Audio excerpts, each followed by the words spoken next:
मनुष्य हा प्रयोगशील आहे आणि अनंत प्रयोग करत करत हे जीवन, हे जगणं सुखद आणि आनंददायक होतं.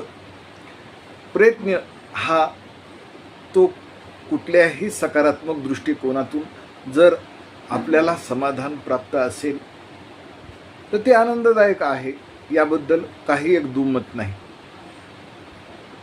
आणि कित्येक लोकांना व्यक्ती स्वातंत्र्य आणि स्वतःची कला जोपासना करता येत नाही, ही खंत ते व्यक्त करतात. ते चांगलं बोलू शकतात आणि बोलतातही, पण त्यांना धाडस हिम्मत होत नाही.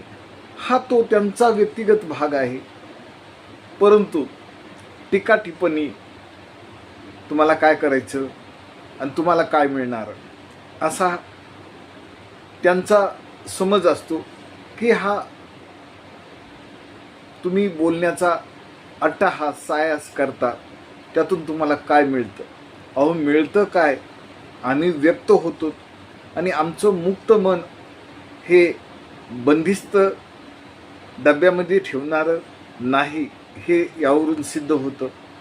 लेखन कौशल्य, वाणी कौशल्य, वाककला ही जोपासली आणि सतत निरंतर ठेवली तर त्यातून जे आपल्याला आंतरिक समाधान मिळतं त्याची तुलना इतर काही करता येणार नाही. आहे ना गंमत? हेच तर आयुष्य आहे आणि हेच तर जिवंतपण आहे आणि टवटवीत आनंददायक सहजीवन.